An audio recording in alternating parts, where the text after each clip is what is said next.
You're watching South Asia Newsline, and here are the top stories we are tracking for you on Wednesday, the 24th of December. Indian Space Agency launches heaviest ever satellite to low Earth orbit. Amid India protest, Bangladesh government says it takes responsibility of family of Deepu Das. And Maulana Fazlur Rahman targets Pakistan Army, cites India's Operation Sindoor.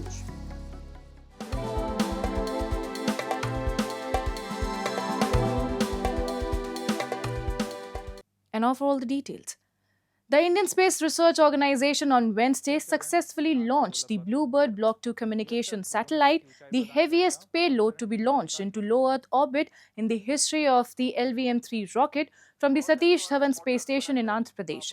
With this, the mission is set to deploy the next-generation communication satellite designed to provide high-speed cellular broadband directly to smartphones worldwide.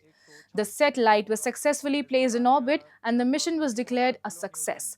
In an exclusive interview to ANI, ISRO Chairman V. Narayanan emphasized that the same LVM-3 rocket has been earmarked for the forthcoming Gaganyaan program. Prime Minister Narendra Modi also commended ISRO, highlighting the mission's significance for India's long-term space ambitions. 23 square meter phased array. This is the ninth launch mission of LVM-3, and till today, from 2017 to till today, whatever launches done by LVM-3 rocket is 100% success. And this is the same rocket we have earmarked with the human rating level for the Gaganyaan program. This success gives further confidence for going ahead with the Gaganyaan program using this rocket. Meanwhile, the Office of the Chief Advisor of Bangladesh has expressed deep sorrow over the lynching of Hindu man Deepu Chandra Das by an Islamist mob in Manman Singh last week.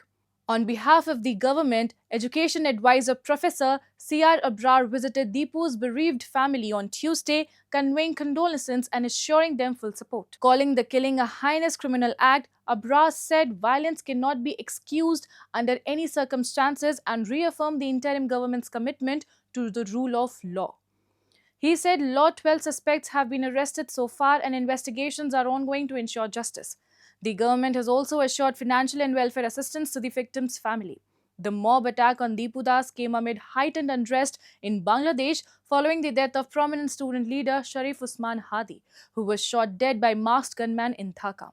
Hadi was a key figure in last year's anti-government protests that led to the fall of Sheikh Hasina's government. The assurances by the Yunus-led interim government come as protests have erupted in neighbouring India over the killing of Deepu Das, with Hindu right troops expressing concern over the safety of religious minorities in Bangladesh and demanding strict action against those responsible. उसको लाठियों से मार कर मार दिया, हत्या कर दी गई और फिर उसकी लाश को पेड़ पर लटका के उसको जलाया गया। सच में नॉनसेंस बात है ये। हम इसके प्रति रोष प्रकट करते हैं, दुख प्रकट करते हैं कि क्या कर रहे हैं ये बांग्लादेश में। बांग्लादेश में अगर उन्होंने मारना अपने मुसलमानों को मारो, है ना, हमारे हिंदुओं को क्यों मारते हैं? मैं प्रधानमंत्री मोदी से अपील करता हूं कि जैसा पहलगाम में अटैक हुआ था, ये वैसा ही हमारे ऊपर अटैक है। अगर बांग्लादेश को नहीं रोका गया तो कल को ये हमारी सीमा में आकर हमारे हिंदुओं को मारेगा। And senior Pakistani politician Maulana Fazlur Rahman has publicly questioned the Pakistan Army over cross-border strikes. Addressing a conference in Karachi this week, Rahman condemned Pakistan's military strikes inside Afghanistan, which resulted in civilian casualties. He argued that Pakistan cannot justify attacks across the Afghan border while objecting to India's Operation Sindoor. His remarks came in reference to India's Operation Sindoor, launched on May 7, when Indian armed forces carried out strikes on 9 terror targets in Pakistan and POJK.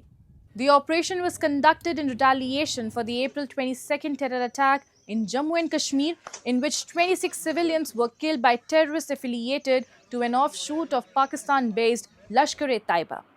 Fazlur Rahman has long been critical of Pakistan's Afghanistan policy and has previously offered to mediate between Islamabad and Kabul amid rising tensions.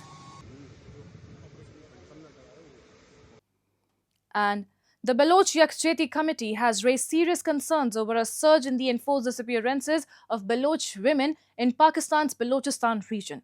Calling it a grave human rights violation, the group has urged immediate global intervention. A report. The Baloch Yakjeti Committee or BYC has voiced serious concern over a sharp rise in the enforced disappearances of Baloch women, calling it a dangerous escalation of human rights violations in Balochistan.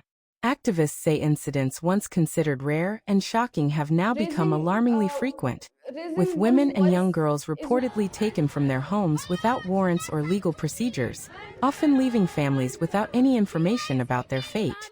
Rights groups warn that the growing pattern has created widespread fear, trauma, and helplessness within Baloch society, with lasting psychological and social consequences for entire communities. They argue that such actions represent a grave violation of basic human dignity, stressing that silence would only encourage further abuses. The BYC has called for collective resistance beyond political and ideological divides. The committee has urged civil society, human rights organizations, and the international community to take note of the situation and demand the immediate and safe release of all missing Baloch women before the crisis deepens further. Balochistan has long faced the practice of enforced disappearances, but targeting of Baloch women, including underage girls, mothers with their infant children, and pregnant women, marks a dangerous escalation of state violence. Women in Baloch society have historically been at the forefront of Baloch resistance, as mothers, sisters, daughters, and as an activist. Targeting Baloch women is not incidental. It is a calculated attempt to terrorize the entire communities, break their collective morale, and punish families who are demanding their basic rights. What is most alarming right now is the silence surrounding these crimes. Despite the frequency and severity of these cases, little is expected from the mainstream media, but there is also no outrage from the political parties, human rights organizations, lawyers, and civil society. And at least 12 Indian fishermen have been arrested by the Sri Lankan Navy on charges of allegedly poaching in international waters. They were intercepted by a surveillance unit of the Sri Lankan Navy while engaging in fishing activities near the waters between Dhanushkodi and Talai Mannar, reports suggest. According to the Tamil Nadu Fisheries Department, the fishermen hailed from India's Rameshwaram and Ramanathapuram. Fisheries Department officials said the fishermen were apprehended along with their mechanized trawler to a naval port in Sri Lanka for further legal proceedings. Local fishermen in India expressed deep concern over the recurring arrest and the impounding of boats, which they say severely affects their livelihoods. They have appealed to both India's Tamil Nadu government and the Indian Union government to intervene diplomatically. Moving on.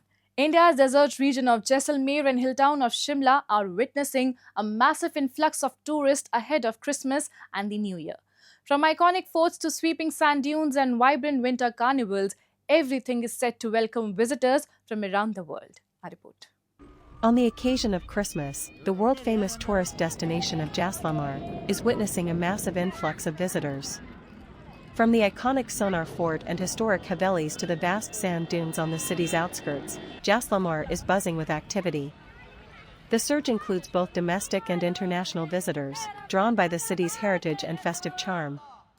Tourists now outnumber residents at several popular spots, with footfall so high that there is barely room to move, especially during peak hours.